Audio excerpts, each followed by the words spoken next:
Hey guys, I got something awesome for you. Really excited. I am opening up the vault and I am taking one of the live streams, in fact, the live stream from last month, one of the most popular live streams we've had, and I want to put it out here for you to watch and see. It is so awesome. Sometimes the questions we get, the people we get in there, and it's an opportunity for anyone who's a Bulldog Mindset member to ask a question to me personally and to get an in-depth response. So if you like the kind of philosophical videos, really the good productivity videos and the in-depth kind of really thinking about things deeply, not necessarily clickbaity type of things, you're definitely going to want to watch this video. So go check it out and let me know what you think afterwards. All right, guys, welcome to the monthly live stream Q&A. So let's get started here. What's up, man? How you doing? I'm doing great, John. My question is, you sent a post on the well that never dries. My question is basically, I asked, how do you invest into stocks? Yeah. And I use Robinhood, but you said you use Thinkorswim on TD Ameritrade. Is there a difference to that? Yeah, so I haven't really used Robinhood myself, but basically the Thinkorswim platform, and I'm not even sure, there was a point where they were not allowing people onto it anymore. I don't know what the status is on that, but it's a pretty advanced trading platform. It's got its own software you can download, and then you can do all kinds of complex options trading, like iron condors and vertical splits and all kinds of things like that. So I liked it because you could model things out. So, iron condor is a really complex option trading where you basically take an index and then you're going to put some puts and you're going to put orders on both sides of it that are straggled over time, so that what you're trying to do is, if this index stays within this range, you make money. But if it goes out of this range, you lose money. And you have usually an 80% chance of making money, but a 20% chance of losing all of your money. It's that's the real 10-second version of an iron condor, but it's a little more complicated than that. But what it allows you to do is to put in these options to configure an iron condor, and then to see what the curve is. If it goes to this price range, this is how much profit you'll make. If it does, this is how much profit you'll make. So it's more of kind of an advanced trading tool for doing that kind of complex options trading. So I think it's not as publicized. And I think that's also part of the reason why they're restricting the use of it, is because they don't want someone who doesn't know what they're doing to get in there and to, make these kind of trades and then not realize the implications of it. Because there's some definite, when you do things like you sell a naked put or something like that, you're going to get money right away, but then it's not covered. Usually what brokerages do is they cover it by your assets. You have to have a certain amount of assets, and then you're essentially using the margin to do that. And a lot of you guys that probably just went all over your head. I realize that. But the thing I would say about that is, don't even really worry about that stuff. The whole thing with the never dry, what I was talking about is that the stock market, stock trading is not really the path that I would advise going down anyway. I mean, if you want to put some money in there while you're waiting to build up money to buy your next real estate asset, I think that makes sense. But you're carrying a huge risk right now with the market conditions and the way that the economy is and inflation.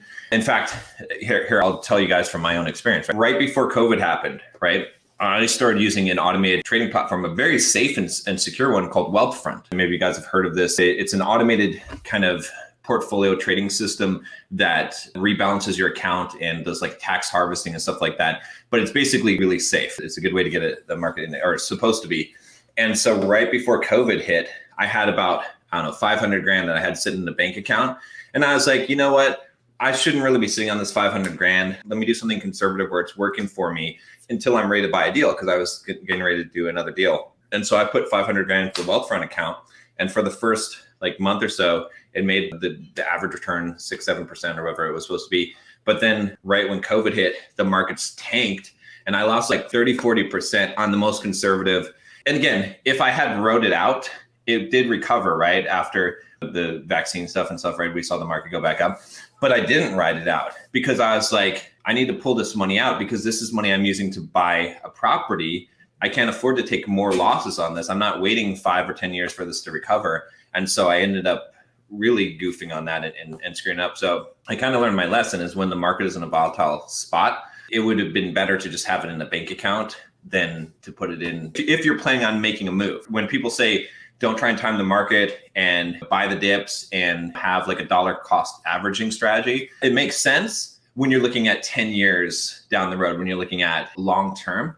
But in the short term, if you're putting your money somewhere to buy a property, you don't want to take a risk that you're going to take a 20% loss and then not have the capital that you need to invest. In a very stable environment, I think it's a decent move to do. But if you're really set on buying real estate and doing that, then I'd be really careful with putting my money in the stock market, especially now, because we're at a very volatile time. People are talking about World War III, all kinds of crazy stuff. Inflation is insane. So I just wouldn't, like, the risk to reward ratio is so unbalanced at this point. And this is a way to think about any kind of investment in the bigger environment is, what's the chance of the stock market going up a ridiculous amount?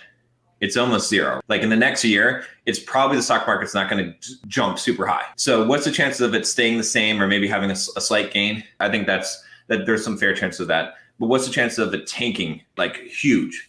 There's a pretty good chance of that. So in that kind of environment, that risk to reward ratio, it doesn't make sense, because if you just had the money in the bank account, what are you missing out on? You're missing out on potentially just standard gains, maybe 6-7% returns, or maybe just it stays flat and you're not missing anything. But if you put it in the market now and then it tanks 20-30%, that's a huge risk. It's not going to go up 20-30% because that's not even possible. So I always look at, when I'm looking at a market, that kind of dynamic to see what are the possible scenarios and the odds of that. And then what would I be missing out if I miss this opportunity? Because a lot of times we get this FOMO and we're like, oh shit, I have money sitting in a bank account. I need to put it into something. And that's not necessarily true. If anything, the best investment you could make right now, I finally have an answer for you now. It's debt. Because inflation is crazy. So literally, if you can acquire debt and acquire an asset with that debt, again, real estate is probably the best one. You're making money. Like, inflation becomes an extremely good thing for you. You want to see rapid inflation, because let's say that you buy $1 million property right now and you put 10% down on it. If you have a loan for $900,000, if inflation like goes crazy, like 50% rise in inflation, what's going to happen is the property value is going to go up a huge amount because it's priced in dollars, even though it hasn't really gone up. But because you're leveraged, it's gone up from a leverage standpoint. If you bought $1 million property cash right now, and let's say that inflation caused it to go up to 1.5 million, you make zero profit. It looks like the value's gone up, but it hasn't gone up. But if you put 10% down on a property, on $1 million property, you put $100,000 into it, and it goes up to 1.5 million because of inflation, you just made $400,000. Now, you could cut that in half or in 3/4 because inflation has devalued what that amount is, 400,000, after inflation is only really worth $300,000. But you still made a profit just from inflation. Now, and we're not even talking about the mortgage, because now that $900,000 you owe on that property is actually cut in half, or in that example, it wouldn't be half, it'd be 25% less. But you effectively owe less money. So you've made a huge profit just from inflation. So the best possible investment you can make right now is debt. The more debt you have on an asset, the better off you're going to be if inflation continues, because that's the value of that, if it's leveraged. So is it worth it, like putting your money into stocks, knowing that if you do make a good amount of money in stocks, like to cash it out for real estate? Because I know that you might get taxed on it. I don't know how much though. The thing is, if you could do that, if you could predictably put money into the stock market and make money, then you could be rich, like just within a couple of years time frame. If you could make the right bet, if you could even be right about the stock market 60% of the time, you would be rich beyond your wildest dreams, because all you would have to do is just divide your funds. If you can be right 60% of the time, what I would do is I would make 10 picks, divide my money into 10 pools, and then take 10 shots. And all I have to do is be right on 60% of them, and I have a huge net gain. And then I can just repeat that process over and over again. So it's not possible to be that accurate with the stock. The only exception to it is doing stuff like stochastic, like day trading or complex options trading. If you're good at options trading and you understand it, because there is a real science and math behind this, and there is an arbitrage situation there, you could make gains of 10% per month on your portfolio. The problem with that is that in order to do that and to manage those trades and the probability of it, you have to spend a lot of time. So you'll be working to build that money, whereas real estate is a more passive investment. But yeah, I get what you're saying about, like, let's put the money in the stock market, make a bunch of money, then I can invest that in real estate. But unfortunately, if that were the case, then you should just keep it in the stock market and keep on doing that, rinse and repeat. So. Got you, John. Yeah, the first question I just wanted to ask about your program, Wealth That Never Runs Dry, about the structure. Is it have similar structure as Bulldog Mindset, with weekly lessons and then Q&A sessions, or? Yeah, it's a little bit different. So for you guys that don't know about the Well That Never Runs Dry program, it's a program that I launched just in beta about a month and a half ago. I announced it. I only had 50 slots available and they all sold out pretty quickly. So it's not available yet, but it will be opening again once I want to get everyone through the beta first and really perfect the system. But the whole idea is it's a financial freedom program, teaching you how to build financial freedom, like how to actually plan it out from the beginning, use a calculator to figure out this is exactly what I need to do, how I invest in real estate, how I start a business and hit those goals. Hey guys, I hope you're enjoying this live stream that is part of the Bulldog Mindset membership. I just want to give you a quick reminder that you can click the link down below to join the Bulldog Mindset membership for just $7 for the first month and get access to these live streams plus all the other live streams we've done over the last few years and all the new ones, and ask questions yourself, to jump in there, ask questions, get a chance to get your question answered. It's a really awesome community and really awesome experience. And so if you're enjoying this live stream, go ahead, take a moment, click the link down below and join us. But go ahead and watch the rest and I'll talk to you at the end. So that's kind of the program. But as far as the structure of it, to answer your question, there's two components of it. There's courses that are at your own pace. So there's actually 5 courses in the program. One of them is the Well That Never Runs Dry, which is basically an overview of and all the math to figure out what is your financial freedom number and charting your plan of exactly how to get there and what that looks like, using real numbers in a spreadsheet to actually calculate that. So you can have in your mind exactly, this is exactly the number I need. This is exactly what I need to do. This is how much money I need to invest every year. Then you know that you're going to reach your passive income goal in X amount of years. So that's the first program. And then there's a business program that teaches you how to build a business and to start making money in 90 days in your business. And then there's a real estate investing part of it course that will teach you how to buy your first property in 30 days. And then there's a productivity course, and then a how to make courses that sell course. So like how to build profitable courses. So that's all sort of learn at your own pace. So that's one component. And then the other component is weekly group coaching calls. So we have a weekly call, get on there, answering any questions specifically about the program, specifically detailed on certain subjects of it. And then I'm going to have some guest people come in, guest speakers, and then we're going to do one-on-one coaching drill downs with some of the students to look at your situation, and everyone learns from that. So that's kind of really the idea of the program. And it's got the learn at your own pace component, but then the kind of guided coaching part, because everyone's going to be at different places. That's the challenge of this. It's not everyone is ready to buy their first property right now. Some people need to just start working on their business. Some people need to build up their income, get a higher paying job. But the idea is that you have all the stuff that you need in order to wherever you're at, and then you get the group coaching to help you along those steps wherever you're at that point. So does that make sense? Yeah, that's interesting. And I also have a question. I was curious, would you recommend to keep like separate bank account and secret just separate for this purpose, or just for the real estate? For different properties, for each property you buy? Yeah. What I recommend doing you should definitely have separate bank accounts for the properties, just so you can, from a logical standpoint, manage the finances of it.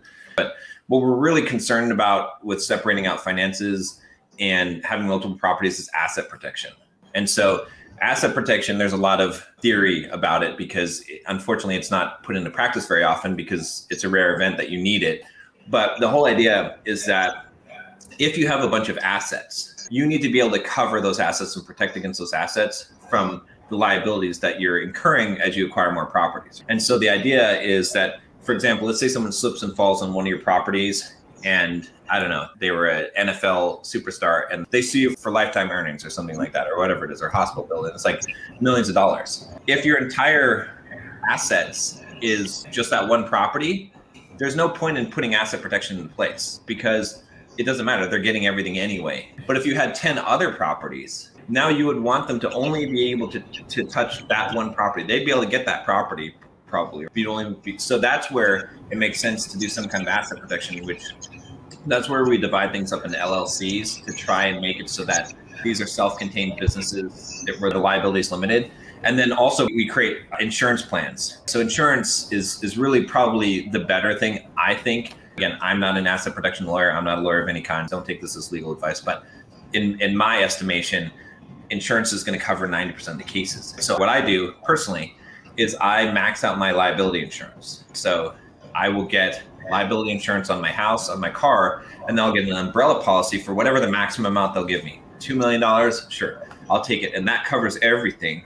And so if someone sues me, they'd have to sue me for more than $2 million in order to touch any other assets or whatever the 2 million plus the whatever you have on your liability for your house or your car. So that's kind of the bigger strategy. But to get to your question, when you have enough properties where if someone sued you on one property, it would devastate you because they would be able to take your other assets, and that risk is high for you, like it would wipe you out.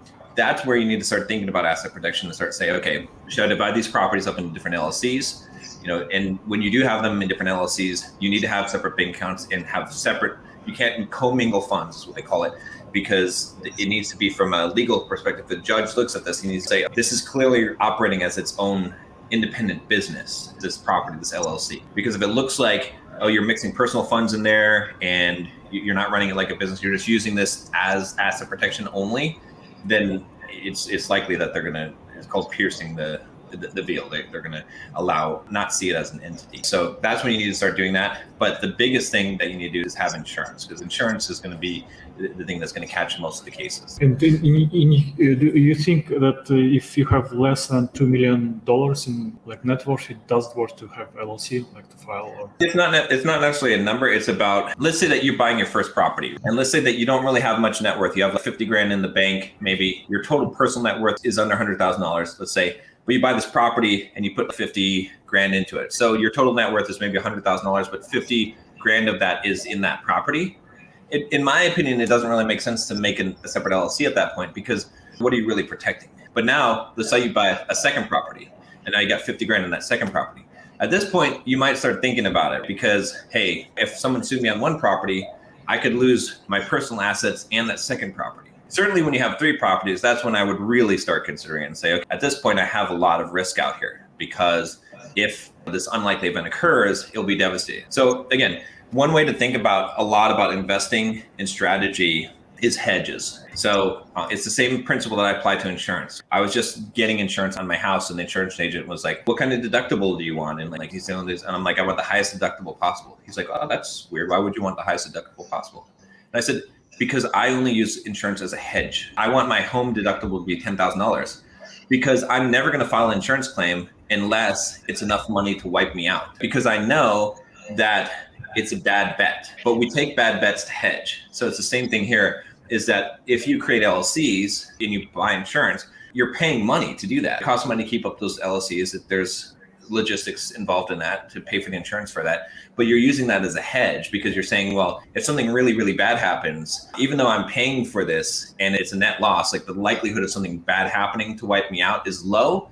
In the end, it's negative expected value. Like paying this money and doing this stuff is going to have a negative return for me. The reason why I'm doing this is because of hedge, because if that unlikely event happens, it would wipe me out completely, and I wouldn't have time to recoup those costs. So that's where thinking about this is always think about it in terms of hedging. I want to hedge against the worst possible outcome. And usually you can pay a little bit of money to hedge against the worst possible outcome. Where people misuse this and misuse insurance and this whole idea is they hedge against every outcome. It's ridiculous. Like if you buy an insurance plan, like a health insurance plan, and it's got 100% coverage or 80% coverage, and you pay like a huge amount of premium per month, and you're like, oh, I have great insurance. You're an idiot. Why? Because if you have the money in your pocket to pay for your health bills, you should pay those health bills. You should only buy insurance to cover the shit that would totally wipe you out. You get cancer and it's like $1 million, $2 million hospital bill. You want to have the insurance to cover that. You don't want to have insurance to cover if you break your arm. You have the money in your bank account, or you can put on your credit card to break your arm payment, because that's unlikely. You see what I'm saying? So you got to really think about all of these things in terms of every time you're buying insurance, every time you're doing something like this, you're hedging against a risk, and you have to look at how bad would that risk, if it happens, hurt me, versus what's the probability of that happening. So, John, would you mind if I ask a third question? Okay, sure, quick one. What do you think, just in general, about the web development business, like to outsource development work to like another country, like as a service-based? So you're talking about building like a apps or mobile apps, just yes. The biggest problem with that, I find, is that what happens is that the risk of that is that you can build up a large clientele, and you have a good pipeline coming in. And so you hire a bunch of people, because really to do that efficiently, you have to hire people full time. And then what happens is that if you start to have a dip in your pipeline, you have all these labor and overhead costs. But it's a decent model if you want to do it, but it's a lot of work. And a lot of people are doing it. Agency. It's an agency model. Agency model is dangerous because of the payroll. But if you can do it successfully, then it can be really profitable because it scales. All right, no problem. So what does being authentic mean to you? That's a good question. It has a lead up. I would say that it means being vulnerable. It means not being judgmental of yourself and not caring what other people think, putting it out there. So there's being weak, which is to pour your heart out and look for empathy or sympathy from people. That's being weak. We talked about that actually last time. Yeah. I'll give you a perfect example. You guys look up to me to give you financial advice and to help you guys, right? I just told you guys on this live stream about my big snafu where I lost a bunch of money by putting into Wealthfront before COVID happened. So I'm not afraid to tell you guys that. Why? Because it doesn't change my value. I'm not afraid. I don't sense that as a weakness. It's being authentic because I'm not lying to you. I'm not faking. I'm not like, I always make perfect decisions and I always make money and nothing ever happens bad as far as finances to me. No, I fuck up just like everybody fucks up. And so to me, that's being authentic. If I hid that, if I was like, or I tried to spin it and I was like, oh yeah, no, it wasn't my fault. This should happen and whatever. But no, that was my snafu. I made a mistake there. I've learned from that mistake. I'm teaching you guys from that mistake. But to me, that's what authenticity is being able to reveal that kind of stuff that someone could potentially use against you, but you don't see it as that because you're stronger than that. That's the strength and vulnerability. So being authentic is being like that, being open about things, not hiding things. I see. So you brought up value when you were talking about that. Your value in yourself, like you don't put your value in yourself based on the mistakes you made or you having a perfect record. So where do you anchor your value? That's a very good question. So there's kind of two ways to answer this, I would say. The real, true, deep answer to this is that you don't have to do anything. You don't have to be anything. You inherently are valuable and have value. Just being you. That's it. That's what truly loving yourself is, to realize that I have value, that it's not anchored to anything.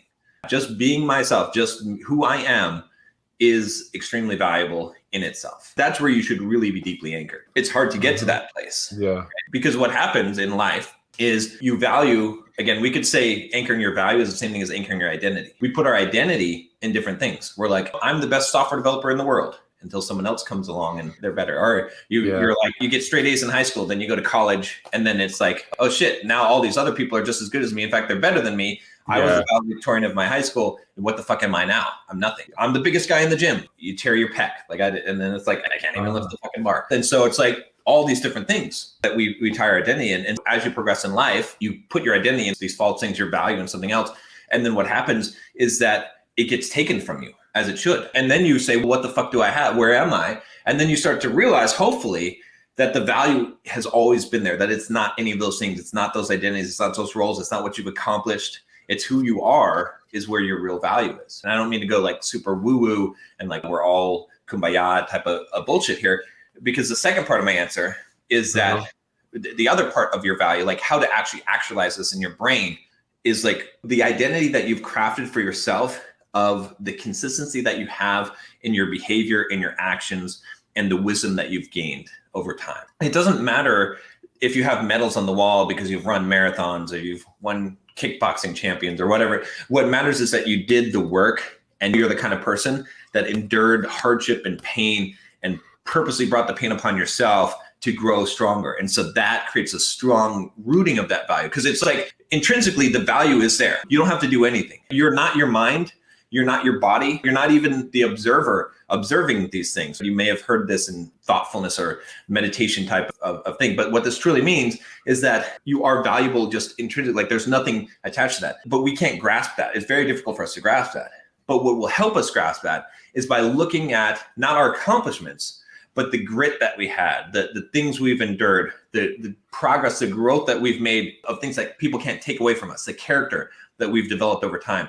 That helps us to realize that value that was there all along, that it's revealing it. It was there all along. But as we do these actions, this is why we do hard shit. This is why we push ourselves. This is why we strive for greatness, is because it helps us to realize the value that was already there. And that's the key. I see. I feel like I'm just speaking on my mind, but like in a way that's like a scary thought for me because for like large majority of my life, like I put my value based on how useful I was to other people and how like strong I was. Like not to say that like I was like super strong or anything. I feel like I'm learning and growing in that, but like I put value in masculinity of how strong you are, and like an extension of that, or maybe the root of that is like how useful you are as a person. And when you have your value rooted in different things like this, when you lose that thing, you just lose your identity. And I felt that happened to me once I joined university. I didn't feel useful. And then once I left university, I felt worse. I didn't feel like I was useful to anyone. And I didn't know where to go with that. And I knew it wasn't like one of the worst things you could put your value on, because it does drive me to want to be better, to want to improve and stuff. But I did realize that there's something not quite right with this, because it also made me excessively try to please other people, because if people were disappointing me, then I didn't have any value. So I legit like placed my sense of value on other people. So they were the determinant on how valuable I was. So yeah. And again, the more that you focus on your growth, just like the whole put your oxygen mask on yourself before you put it on someone else, that whole thing, the more that you'll actually be valuable to people, right? So if you ask, like, why am I valuable to you guys? Because I did the work to grow myself. I didn't focus on how can I create value for you guys, right? There's a lot of young guys that want to be influencers, and their whole focus is how can I create value for other people, but they don't have anything to give, because really what you have to do is build your character up. And being a person who has done the work, who has built themselves up, intrinsically, you'll be more valuable to other people because you'll have the wisdom and experience that you can lend them and give them that will help their lives. So you can't put the focus on pleasing other people, making other people happy. Even in a lot of my one-on-one coaching calls, sometimes I tell shit to people who are paying me a lot of money to coach them, stuff that I know is going to make them not pay the next month, because they're going to be like, fuck this guy. But I'm not going to not say it because I want to help you. So I know that my value isn't coming from them being happy. It's about, I know what is the right thing to say and what will help them in their life. They can accept it or not. Again, that you're talking about being masculine, having principles, being a man of character. That's where it comes from. That's why we hate politicians. They're inauthentic because their value is tied to the external. And then if we go right into the roots of Stoicism, what is the whole point of Stoicism? It's to make your value internal. It's to say that I don't care what the fuck anyone else thinks. I don't care what the fuck is going on in the world. I don't care what ups and downs or what fate or fortune brings my way. If I feel like I did a good job, I did a good job. And that's the only thing that fucking matters. Like, I get to choose my internal state. I only place value in the things I have control over. If you place value in things that you don't have control over, you're at the mercy of those things. And you are unstable. A man who seeks the value and approval of others is unstable. You cannot trust him. Yeah. So would you say that in order to live a good life, like regardless of what results you get, and even to die with honor, is to place the value in yourself and to live your own life authentically, regardless of what results you get? Exactly. That's exactly it. That's the key. And it's easier said than done. But the path to it is just like the yogi path. There's multiple paths to this, but one of the best paths is through hard work and discipline, is pushing yourself. Because through holding your feet to the fire, you become something great. You reveal the greatness that's within you. Let's put it that way. That value that's already there, you see that value come out as you endure, as you become stronger. You're not actually becoming stronger. You're just getting rid of the shells, the layers that are preventing you from being your true authentic self. Like, our whole goal is to become our true authentic selves, because all of our true authentic selves are, it's just, we have all this cruft. We have all this doubt, these limiting beliefs, the judgment and value of others, where we've placed our center in the wrong places. And as we go through pain and hardship that we bring upon ourselves, we see what we're really made of. We feel like we're becoming stronger. We're actually revealing our strength. And that's the key. And that's where you'll start to find that center and that value. And it's a work in progress for me. I lose my way sometimes. I'm like, oh shit, I'm lost. And then I have to come back and be like, no, this is who you are. This is what you do. I talked about having delusions of grandeur. This is where you're like, that all the delusions of grandeur is all I'm trying to say there is that your value, and you have such a high standard and value for yourself that you live up to it. You're like, no, I am a fucking badass. I am a bulldog. I do hard shit. And then when you believe that about yourself, then you have to live up to that name. And that's how you get there. You can't trick your brain into saying I'm valuable. You have to do the shit that makes you believe it. And as you endure, you do hard shit. That's why it's like I tell you guys, sign up for a fucking marathon, start running a marathon. It's not because that's the best way to get in shape or lose weight or anything. It's because doing some hard shit that challenges you is going to make you see just how fucking valuable you are. That's the key. Is like, go and do this stuff, not to make money, not to get girls, but because it's going to make you fucking stronger and see that value. And once you have that and you carry that around, no one can take that from you because it's intrinsic. It doesn't matter on the external. Yeah, thanks for that. And it reminds me of your recent highlight video, which was pretty awesome. I must say, the one when you were talking about delusions of grandeur. So, yeah, that was pretty. Yeah, my editor Diego, he's doing a great job on putting those together. He finds like all the awesome stuff that I want him to take some stuff from these live streams too, because I feel like when people ask me questions, I'm a lot more lit up and with my answers and stuff than I am just trying to record a video by myself. But yeah, he's doing an awesome job on that. I'm excited about that channel. Yeah, shout out to you, Diego. Yeah. Anyway, take care, John. Thanks for the talk. First of all, thanks again for coming on the show. I appreciate it. We really liked it. So I'm jumping on basically the same theme that I was talking about. I find myself doing the channel and having people respond to certain things. I'm actually very proud of it. I'm proud of the work that I've done on it. The people are responding really well to it. The guests seem to like it. And it's enlightening something in myself that I hadn't, maybe was hidden and I hadn't really realized until I was like rewatching these things and editing them and putting out and basically interacting with the ether, so to speak. Is I don't really like 90% of the person I've become, in the sense that I feel as if most of my life I'm living in reaction to something as opposed to imposing my will on the world. When I go and I reach out to a guest and I interview them and I do the research and everything and I publish it, I'm imposing my will on the YouTube sphere and I'm saying I'm here, I'm presenting myself. But in all other aspects of my life, I feel as if it seems as if I'm waiting around. And so that seeing it and experiencing that has brought that to light. And I'm leaving New York. It's really not tenable for me to live here anymore. I'm going to go back to Florida. It just sort of happened one day to the next. I was like, I can't be here anymore. This doesn't feel right. So what I'm coming up against is I actually realized it exposed a lot of the things that I'm terrified about, like things that I'm actually afraid. And I have an abject terror to wealth and actually me having wealth and an abject terror to positive relationships with women. I've been working on my relationships with men. I think those have grown stronger. I'm making a concerted effort to really do that. And I'm finding now that other men that have done well for themselves, they respect me, they like me, they bring me into the club and cool. And that was something for a long time I didn't feel comfortable with. Right. And so I felt good with that. And that's also one of the other reasons why I started the channel and had the podcast. I'm like, let me see if my image of how other people perceive me is actually true. And people respond to it. So I'm an idiot for thinking that, obviously. I'm not an idiot, but whatever. But like now I'm coming to terms with the fact that I am absolutely terrified of being wealthy. It's not just fear. It's like whenever money starts coming to me, like I freak the fuck out and I don't know what to do about it. I have no idea where it comes from. Right. And it's really weird. So I don't know if that's not really a question, but it's just something that I wanted to point out to you. Yeah, there's a book. It's by T. Harvey Eker. T. Harvey Eker, yeah. Yeah. It's, what's it called? The Secrets of the Millionaire Mind.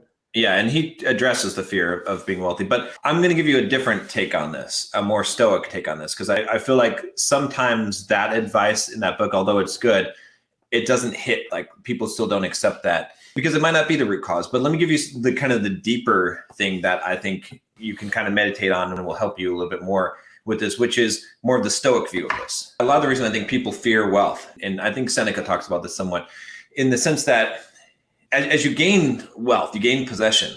At first, you're striving for that. Your desire is to gain. But then as you gain it, then that desire is replaced by fear because you could lose it. And so I think a lot of the fear of wealth, of becoming rich, of being successful, comes from the fear of getting this thing and then you have to maintain it. You could lose this. It's just like running your best rate, like performing at a sports event. I've had this fear before where I'm like, shit, can I be that good every day? Even me, John, Bulldog Mindset. Sometimes I wake up in the morning and I'm like, fuck, John, you're not being that fucking Bulldog Mindset guy. You're not even running right now. I stopped running for a while. It's like, you're not like just that crazy fucking guy anymore. And it's like, shit, I was kind of scared because now I could lose that.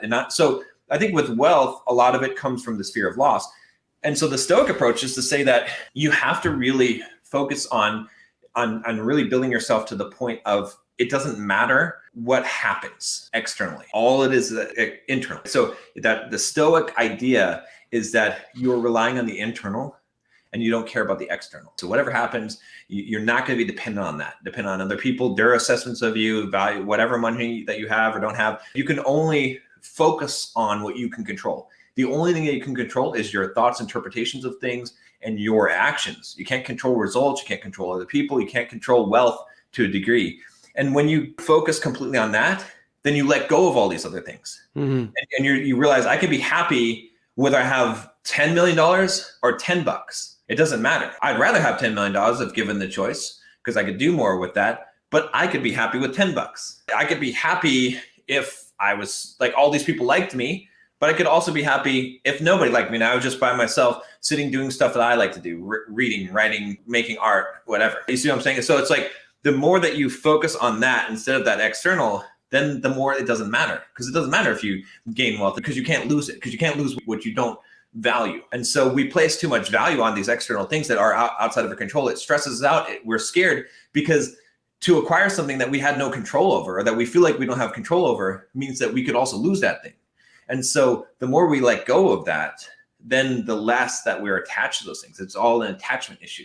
And that's what creates that fear in a lot of cases. So as you let go of those things and you say, all right, it doesn't matter. That's not the focus. Sure, I'm going to do the things that are going to set me on my path, on my plan to build wealth. But if I lose it, that's fine. If it doesn't happen, that's fine. I'm just doing it for the sake of this is the right path to go. And that's good enough for me. That has to be good enough for you, because that's the only thing you can control. You have to be able to say the sphere of things I can control. If I do those things, that's how I judge myself. I don't judge myself by the results or the external things. And so I don't have to worry about them.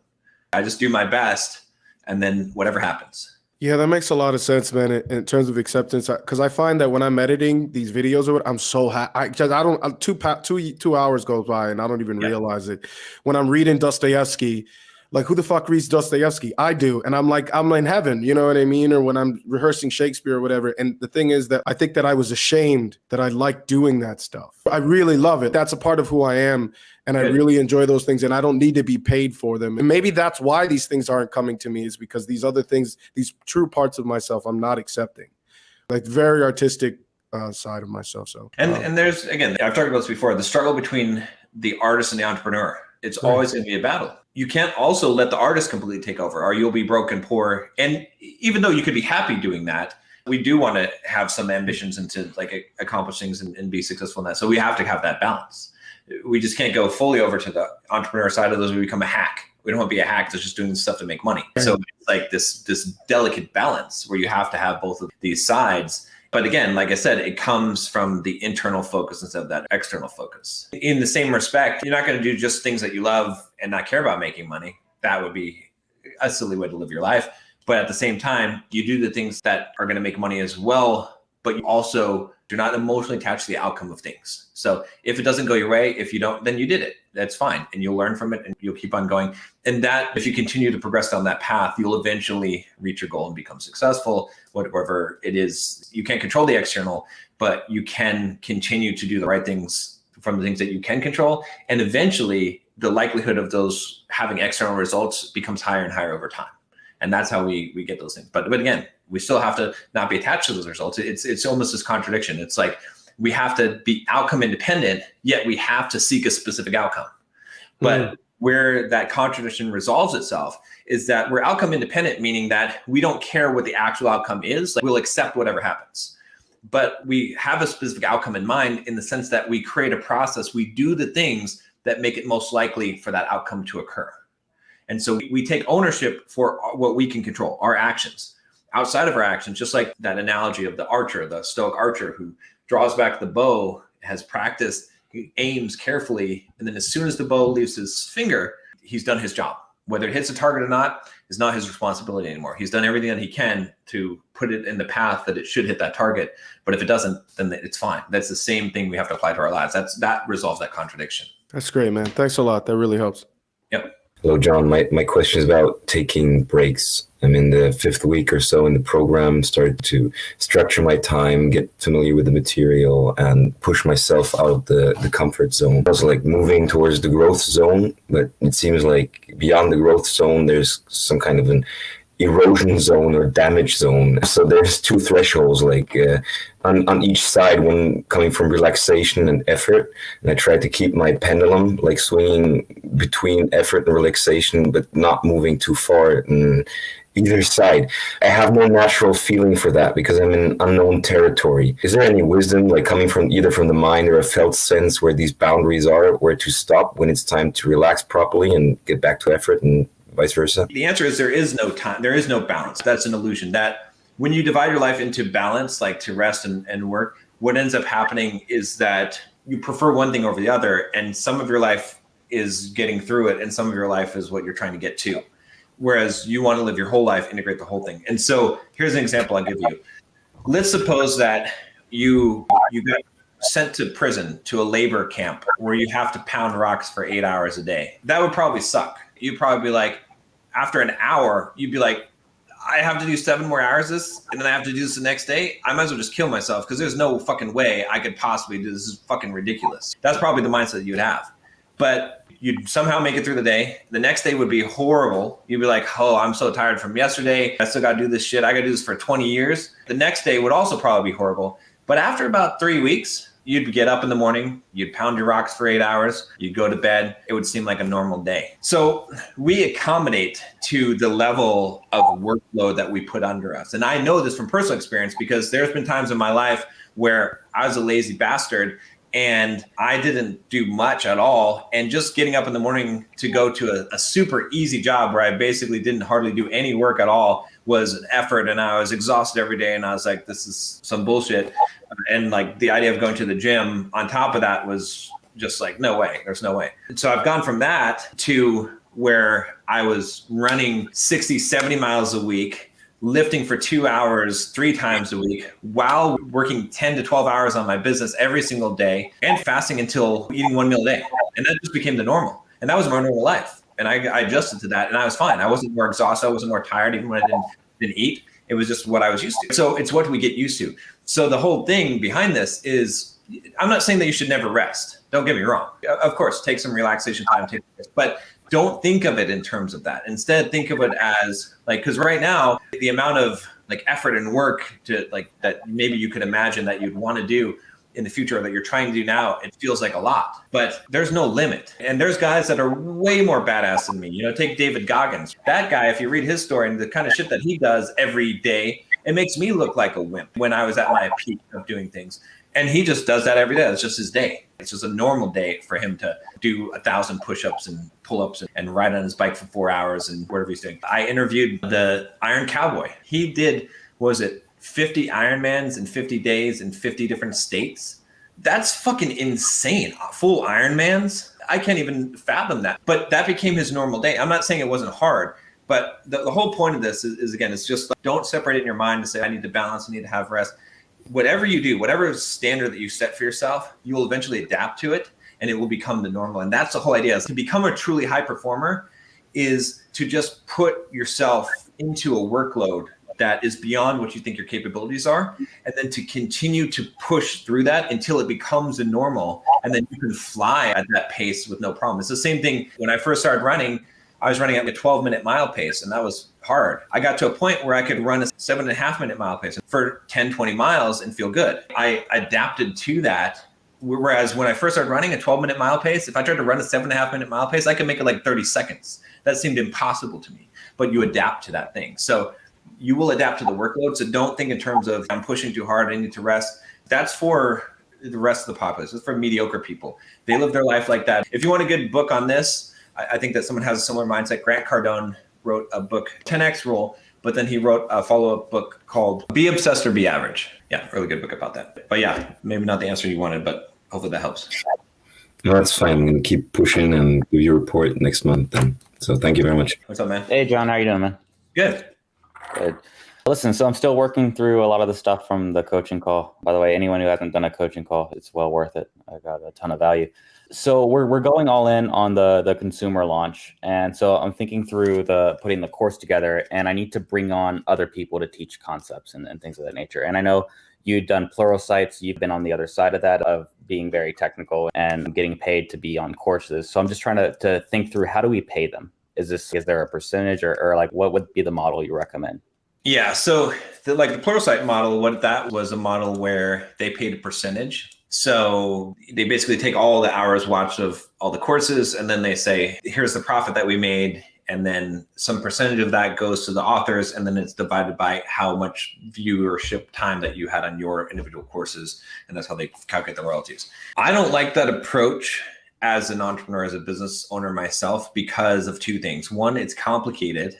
Like you have to figure out all that stuff, and you could fuck it up, and it could have some serious implications if you do fuck it up. And then two, it creates a continual overhead to your business that drags you down over time that you can never get rid of, really, unless you renegotiate contracts or they expire, or you take down courses and replace them. What I would recommend is paying a little bit more upfront and just owning the content. Commission an author to create the content and pay them a fee. I did this with a course that I was selling at one point, where it actually is kind of a crazy story, because the guy actually copied someone else's course and tried to rip me off. But I turned it around and ended up making like 30 grand from it, even though because I contacted the original author and got a deal with him. But anyway, I paid him, like 5 grand to develop a course for me. And he didn't have any royalties or commissions on that course. He just got the 5 grand to deliver that course. I feel like that's a better model, because then you have full ownership of it, and then you can do what you want, but then you don't have to. And if you pay enough money, authors will accept that instead of the royalty. And also when you're starting out too, and you don't have an audience, if you think about it from an author's perspective, they don't care about a royalty. If you have no audience, you haven't sold anything, and you say, I'll give you 10% commission on whatever we sell in your course, they're gonna be like, well, right, what is you that? have no track record to support that. Exactly. But if you say, hey, I'll give you 5 grand, build this course for me, now you're talking. So awesome, man. Thank you. Hey there. Thanks for taking my question here. So yeah, I'm just struggling right now. I try to get away from like the dating apps and stuff, and I'm taking a lot of L's and getting a lot of ghosting and stuff. And I'm trying to follow the philosophy of don't chase, don't beg, just do your own thing and go on your mission and find purpose and stuff like that. So I've been devoting a lot of time to working out and reflecting on myself and stuff, and started getting more into investing and stuff and clearing up any debt I had. So I've been doing those types of things, but I'm still kind of struggling with the rejection part of it all the time. I know that's part of the process, but it seems like I'm taking more L's than anything. I'm kind of just getting frustrated with it. So I don't know. I almost feel like I get down too much on it sometimes. It kills my confidence and stuff. It's just frustrating for me. It's harder for me to overcome than kind of other people though. So it's very challenging. I'm just looking for some advice or something else I can kind of maybe work on instead. So you say you're taking the L's from the dating apps, or? Yeah, and I kind of just got off of that stuff because I'm just like, I feel like you're only as good as your next swipe after a while. Sometimes it is what it is. But yeah, it's just discouraging. After a while, you'll be talking to someone and then all of a sudden they're gone, poof, whatever. But after a while, I just kind of was getting frustrated. This is kind of like a waste of my time and a joke to me that I don't even feel like people are really, ideally, for the most part, interested in really dating anymore. It just seems self-absorbed to this point to me, but I could be wrong. But that's just things I've been running into.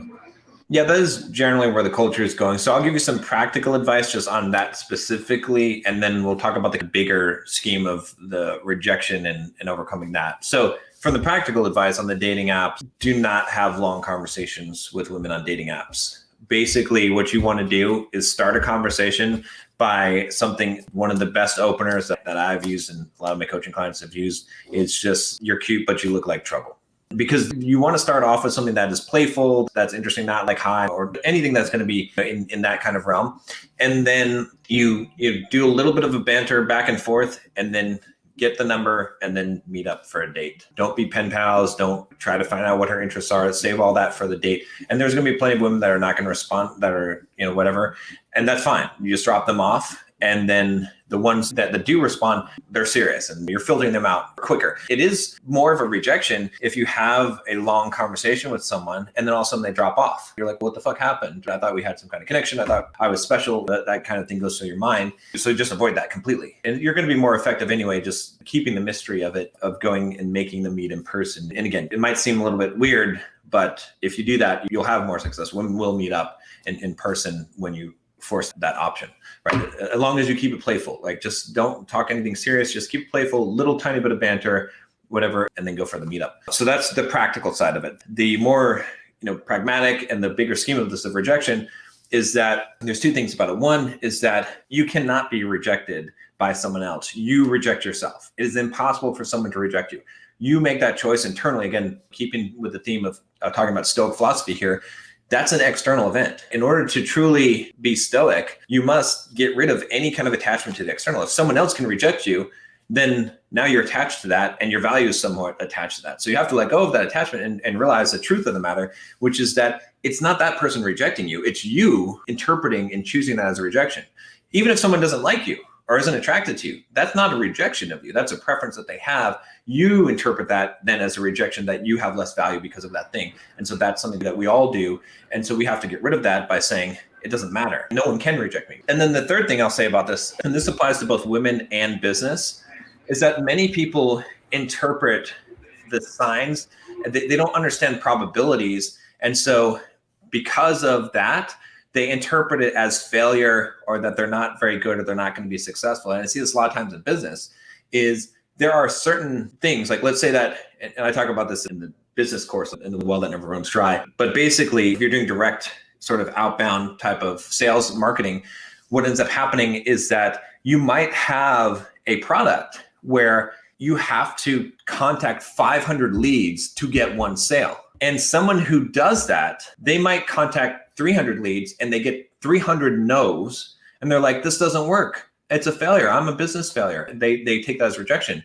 And what they don't realize is it's just the probability. It's just the ratios. If they did 5,000, then they would have made like 5 sales or 10 sales, whatever that amount is. Like, so they're actually succeeding and they don't even know it. So it's the same thing, especially with women with dating, is like guys really overestimate how much the best looking, most attractive guy would be successful with women. It's still somewhere like, it's less than 50%. It's more like 25% is like batting at the top of the game. But for most guys, if you're hitting a 5 or 10% rate, that's pretty fucking good. Maybe even a 2 or 3% rate is good. So it's just like in your head, you feel all these rejections. And the reality of the situation is it's just really a numbers game. And there's things you can improve to improve your rate. But a lot of times when you get a no, or you get a bad reaction over and over, you're just not seeing the bigger scope of the actual statistics of the probability of success. And so that's what you change your mind to that thinking. Absolutely. That makes a lot of sense. And thanks for touching on that. I didn't even know the percentages were that low. I'm always watching out from the outside and thinking people are just getting 100% all the time, or way higher than that. I didn't know it was like, would you say 2 or 3% or something like that? Yeah, that's doing good. If you're doing 2 or 3%, the top guys, 10%, maybe 15% success. Okay. That makes more sense then, because I'm thinking these guys are just, from what I'm watching these videos, that they're just getting everybody they ask, and I'm like, what in the hell? You know? No, it's not like that. Now, obviously, like dating apps, it skews like swipes for stuff. It'd be a higher percentage because it's only based on pictures, and that's not. But we're talking about in real life and pickup and things like that, and the percentages are much lower. And then actually having success, you know, thank you for touching base on that. I appreciate it. How are you doing, man? Good. How are you? Very good, very good. I have 2 questions. The first question is about boundaries. So, like a year ago, if someone would like maybe call me an asshole or something small like that, I would say, hey man, don't call me an asshole or something like that. But I found out that for me, it works better to just take it as a joke sometimes. If it is meant well, like if it's my friend or something, I take it as a joke and maybe I throw a punchline back. So do you think that this is a better choice? To just take no offense to such things and get a joke back? Or is it better to not enforce, to use boundaries? Yeah. So it's a little bit of a combination of the both. So first of all, if anyone ever calls you an asshole, you should never take offense to it. In fact, whatever anyone ever does to you, you should never take offense to it. You always choose to be offended. It's always a choice. And being offended is always weakness. It's always allowing someone to have power over you and you to not have power over your emotions. So yeah, it's easier said than done. But anytime that you take offense, anytime someone does something to you, harms you, then it is your doing. You have decided to allow yourself to be harmed. That is very, very true. So that's the first level. So you should be bulletproof in that sense, that you don't allow that offense. But at the same time, you have to have boundaries where you're comfortable with. So if one of your friends is joking around and it's meant well, and he says, hey, you're an asshole, and you don't really care, obviously it shouldn't offend you anyway, but if you don't feel like it's disrespect, you don't feel like it's something that is intentional, it's better to be lighthearted and jovial and to not be someone who is like so rigid. Everyone wants to be interpreted, understood. Everyone wants to be interpreted by their intentions, not their actual actions. So if you want that from other people, you should give them that same grace and courtesy. So that is being magnanimous. That is a good character trait to have. But there are times where it does cross a boundary or cross a line, or it is disrespect, or even if it's meant in good fun, it's still not something that you're comfortable with. You feel like it is degrading the respect. For example, if I have an employee and the employee says, John, you're such an asshole. I understand that he's saying it in good cheer and it doesn't mean any harm, but I'm not going to allow someone who's working for me to call me an asshole. It's not going to happen because that is a boundary. And I know that's a slippery slope. And I don't want them to have that level of comfort with me because I will not be able to manage them if we have that level of comfort. So there I might draw a boundary and say, look, I appreciate what you said, but do not call me an asshole. Then I'm drawing that boundary. So you have to decide, where does it make sense? But again, the bigger aspect of it is never take offense. But then logically think, does it make sense for me to allow this? Is this something that would be disrespectful? Again, sometimes it might just be perception. You see what I'm saying? So you have to logically decide where you want to draw that boundary. Yeah, thank you very much. Understood. The other question is, how can I get more mentally tough, physically speaking, and also mentally? What I'm doing is I'm working out with weights. I run, I do cold showers, and I don't know if it's mentally toughening, but I study for my university. I think that is a bit difficult. But these are the 4 things I'm doing. What else can I do to be more mentally tough? Yeah. So the first road I go is physical discipline results in mental discipline or mental toughness. So you're doing those things. You can always up the level of some of those things, up the challenge, which will make you more tough because we do accommodate to it and it does start to become comfortable and we have to constantly move out of our comfort zone. The more that we move out of our comfort zone, the more mentally tough, right? Think about it. If you just spent 10 years in a labor camp breaking stones for 8 hours a day, and then you got out of prison and then you had to go and work at McDonald's, this shit is nothing. Relatively, you would be mentally tough because you'd be like, someone could talk some shit to you and you wouldn't even care because it doesn't matter. So the more that you do hard shit, the more mentally tough you become because everything else seems like small potato. When I was fasting, doing 1 meal a day and running, I was like, when people would be like, oh, I'm hungry, I haven't eaten breakfast yet, it's 10 o'clock. I'm like, I could endure that. No, you realize then you're mentally tough because other person can't take being hungry for 2 hours. So that's the number one way. So you can up that. And the second thing you could do is actually the mental aspect of the emotional toughness. So some of the stuff that we're talking about is practice. You think of this in your mind. I have to remind myself of this again. Another Stoic principle is what is the price of my tranquility? Sometimes it might annoy me. And then I have to think, am I really going to trade my tranquility, my inner peace? People can do what they want. Things can do it. It doesn't have to bother me. So you put that into practice of being unemotionally attached to outcomes, to not being reactive, to letting everything go by without causing disruption internally. That will make you mentally strong, but you have to practice that. Could you tolerate someone yelling in your face? Again, I don't mean that you accept that and that you don't draw a boundary, but could you stand there and not get angry and not be reactive to someone yelling in your face? Could you logically handle that situation? Put yourself in those situations, or you don't even have to put yourself in those situations because you will encounter them in your day, but put into practice rehearsing, I am a mentally tough person. I have emotional mastery. I have emotional control. I don't allow someone to disrupt my inner peace. It doesn't matter what other people, I was just thinking today as I was walking to the elevator, I was like, it doesn't matter what other people do. It doesn't matter what their mood is. It doesn't matter. I can have a great day regardless of anything or anyone else. And that's where you really start to develop that other aspect of the mental toughness. I am asking you because I'm considering the option of becoming somewhat, it's similar to a Navy SEAL in my country in 2-3 years. I heard that it would be good to maybe work a construction job or do some type of martial arts. These are the 2 things that I heard that are very good.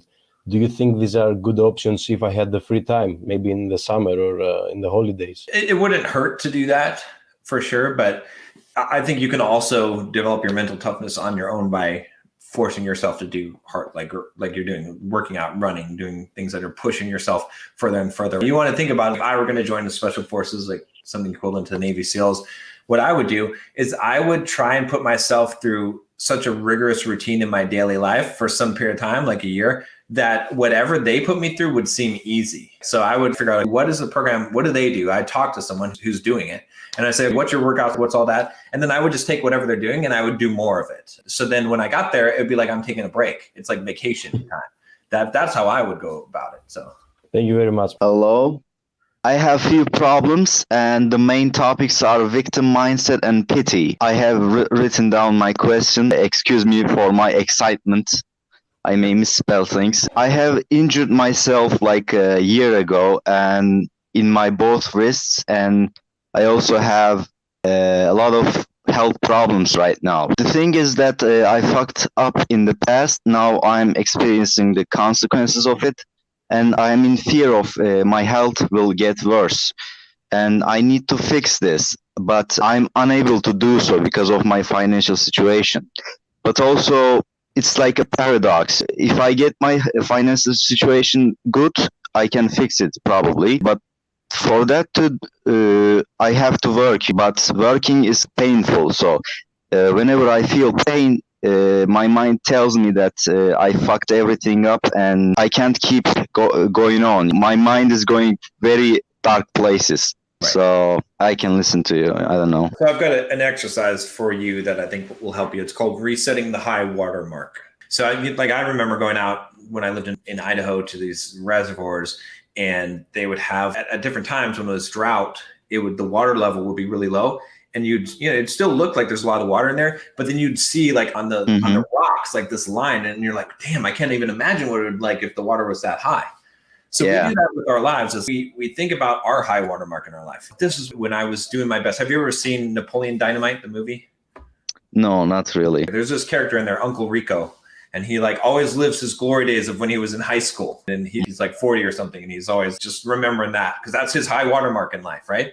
So you probably have this high water mark in life before you, quote, fuck things up. Everything was going good, and then it fucked up, and I am feeling like I'm at the lowest of my life so far. Yeah. So you're in this pit right now, and you're looking up, and you're like, I used to be all the way up there, and there's this ladder you have to climb, and you're like, if I just climb up there, I'll only be back to where I was. Like I'm in the negative. It's the same thing as have you ever gone to a casino and gambled money, and then you just make a fucking bargain with God? You're just like, just let me get back to even. I don't. And you get more money from the ATM, and you get deeper in the hole, and you're like, I don't even care about making money. I just want to get back to even. If I could just get half of the money I lost back, you're like pleading with God. I think everyone goes through a similar experience to that at some point in life. It's so demotivating. And as long as you're looking up at this high watermark of where you used to be, you're never going to have motivation in life because you're going to be like, everything is going to feel like you're just getting back to where you were. I did this before when I lost a bunch of weight and then I gained weight. I got fat again. And I was like, why did I screw this up? I used to be so fit. Now, like when I'm trying to lose weight, I feel discouraged all the time because I'm like, I'm only getting back to where I was. Like, and it's such a long path to get there. So what we have to do is we have to reset the high watermark. We have to say, wherever I was, it doesn't matter. I'm not comparing myself to that anymore. Wherever I am right now, this is the new high watermark. Any progress I make from this point forward, any growth that I make, any steps I climb up that ladder, I'm going to celebrate. And that's good because that's what I'm measuring. I'm measuring against this point right now. I'm resetting it right now. And then every step that you make some kind of progress in your life, you can celebrate that and be excited about that. I've been wiped out so many times in so many areas of my life where I fucked up and I was doing so good. And then I lost all this money or I lost my physique. I had to start over with running. Like I got a point where I was running marathons and then I stopped training for 3 months and I had to start over. I could have the mindset of, shit, I used to be able, why did I quit running? Why did I do, like I used to be able to do this.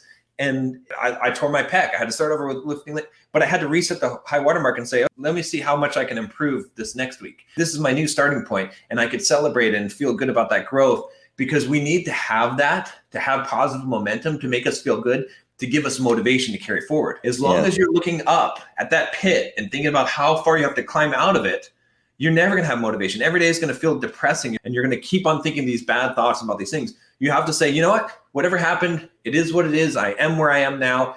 And not only that, but you can also think of it as a positive. Take all the negative stuff. It's a good thing that this bad shit happened to me because I've learned so much in this process. I now appreciate what I couldn't have appreciated before because whatever happened to you, if it didn't happen to you, you might have been where you want to be now, but you would be oblivious to it. You would be ignorant. You wouldn't understand how good that was that you had.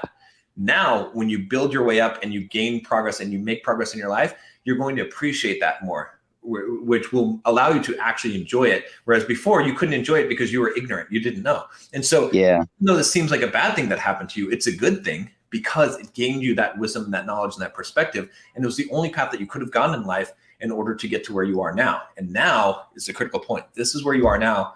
Reset that high watermark, start over, and celebrate the progress that you're making. That is the key.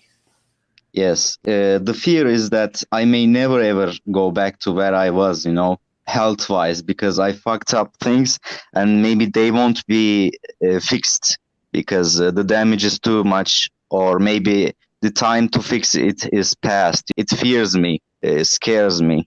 Which is fine, because sure, maybe you're never going to be where you were before. Guess what? I'm 41, I'm almost 42. I'm never going to be 20 again. I will never be able to have the lungs of a 20-year-old and run. That's fine. I can still improve where I am right now. And really, we're all in the same boat because we're all slowly dying. We can only stave it off. That's it. So we're never improving our state. Every day we're closer to death. Every day we're decaying. We're a corpse that is slowly decaying over time. If you think about it that way, a morbid but a very stoic approach. And so it doesn't really matter. We can only stave it off. So forget about where you were. Forget about getting back to where you were. That doesn't matter. Only think about the reality right now. Where are you right now? Reset the high watermark and think about, celebrate the achievements that you make in progressing. Because all you can really hope for is that next week you're better than you are right now. If you're in a better situation than you are next week, that's great. That's awesome. And if the next week after that, you're in a better situation, that's great. That's awesome. That's a path. That's the only, lamenting about the past and wishing you were somewhere else is not going to help anything. But wherever you are right now, just imagine if a week from now you're in a better position, will you be happier or better? Of course. So just focus on that. Yeah. I'm fighting the victim mindset. It's a funny story, but I injured myself by playing video games.